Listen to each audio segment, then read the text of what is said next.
Hello and welcome to Miniature Realms channel, and I'm back with another little unboxing and review. This is the last bit now of my epic Battles American Civil War set. So the large bundle. You've got some extra buildings, including these Gettysburg scenery ones made by Sarissa Precision. As I'm recording this, I think it's the 21st of April. On their Instagram, Sarissa have announced that these will be available separately soon. Through their own website, I believe, as well, including the other things. So the other buildings they had in the pack, which you couldn't purchase separately. So that's good for anyone looking to get hold of these that maybe didn't pick up those bundles, or maybe doesn't play epic battles but wants to pick up the 15mm scenery. So let's have a little look at it. So I'm going to open up the packet, have a little look at the wooden frames and what's in there, and then I'll come back at the end with them built as well.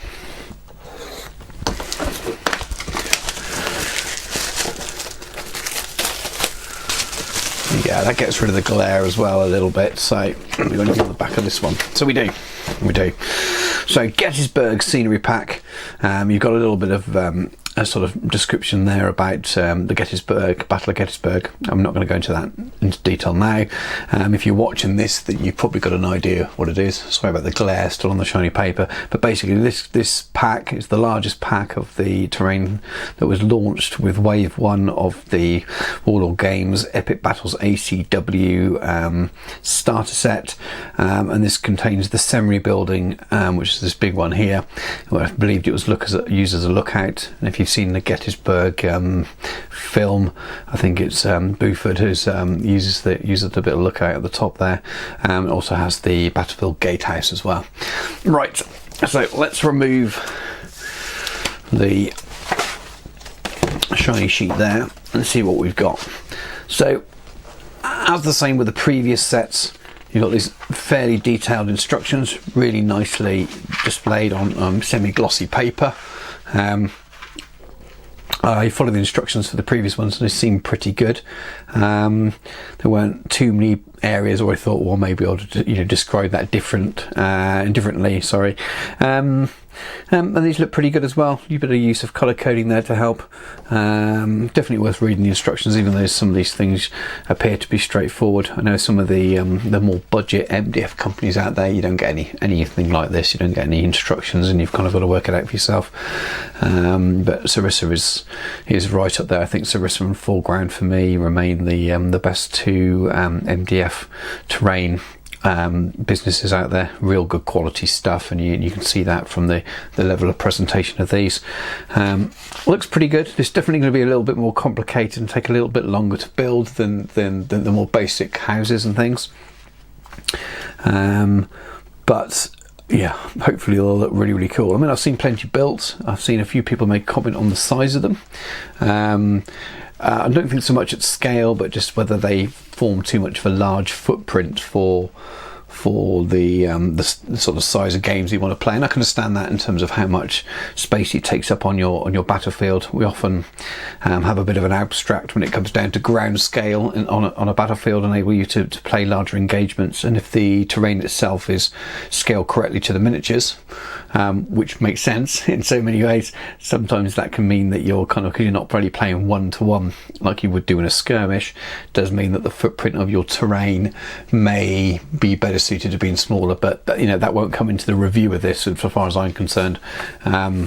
It's they've made some 15mm scale buildings, so I'm going to be reviewing it purely on the quality of it and how easy it goes together and how nice it looks. And then we can, any discussion around whether it's suitable for people is very much an individual person's decision on that. Anyway, we'll cut away and I'll come back. I've got a feeling it might be not on the same evening that I've started recording this. I'll come back when I've built both the buildings and we'll have a look at them. And here we are back with the finished buildings. They were obviously more complicated than the smaller buildings that I built on previous videos and previous unboxings. But I found if you follow the instructions, they seem to go together quite well. I've probably made some mistakes along the way. I was doing them fairly quickly, or trying to do them fairly quickly, because I've got a lot on at the moment. And I wanted to get them done, and I used super glue as well, so lots of little no-nos. But I felt, at least by following the instructions, you can get them together fairly well. A little note on scale. I mentioned it earlier in the video. I don't think it's a major thing for really. They are very, very big. The footprint on the battle table would be very large when we're looking at sort of ground scales and what sort of size game that people might be looking to get on a regular size battle table. Definitely, if you're playing on a 6x4 or even an 8x4 or something like that, you may opt for something slightly smaller, but they do match the size of the figures as far as I can see. This is eyeballing it, of course. I've not taken measurements from the real buildings. I've not looked into it in detail whether they're in scale or not, but I imagine that that's what they've aimed for, and it looks pretty good to me. So I'm happy enough with that. Let's have a very, very quick look. I'll move the models out of the way. So the Battlefield Gatehouse, I like the layering that Sarissa have done, the way they use the layering to create the detail. We've seen from the ones I've painted already, I think they paint up quite nicely, and a lot of that's down to the layering and what's burnt in terms of the window frames. They actually do show through well. Sometimes on some of the cheaper MDF kits you can get, the layering is minimal, and the stuff that's built in or burnt in seems to disappear once you've primed it, and all you've really got is sort of a flat base. So yeah, I'm pretty happy with those. Let's move the bigger one over. I can't really turn this around so much purely because of the way I've got my camera set up. So you've seen some staining here when I had a little super glue spill and I had to wipe it off, but I'll make no difference in terms of when I paint it. But yeah, I'm pretty really happy with that. It's a very impressive building. Should paint up quite well. Nice little rear stairway on there. Sorry, I've been very lazy and not moving my camera here. But I will definitely paint these, and there will be pictures up.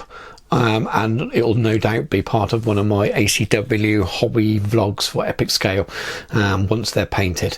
So happy with those. If you haven't purchased the larger bundle or purchased these, I think they're lovely kits. I definitely recommend them. Just be aware they are big chunky buildings scaled to the size of the models, so if you have a smaller playing area or you're looking to not have these dominate the battlefield, then you know they may be too chunky. I mean, if you're a 15mm player who plays skirmish games, there's a lot of games out there which could be really good.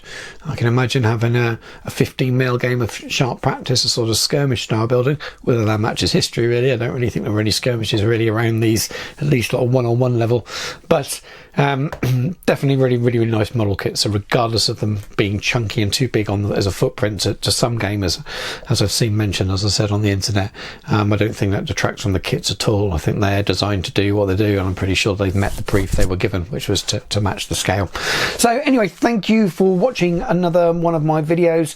There will be lots more things going up on the channel soon, if they haven't already, dipping into a couple of other periods. There will be some Middle Earth stuff going on there, but a lot of that ends up on my other channel. But there will be a tiny or kind of small slow grow bolt action project where you might see the odd video going up. I don't want it to get in the way of the ACW stuff because that's full steam ahead on that. And there is an unboxing of some riflemen that will have gone up fairly recently, if it hasn't already, as well. So I will be dipping my toe into a few other periods. It continues to be a little bit of everything really. Anything that I happen to be interested in, there will be a lot of black powder, historical stuff, some Lord of the Rings, and even a little bit of bolt action, as it seems. So thank you again for watching. Please do subscribe, and I'll catch you soon.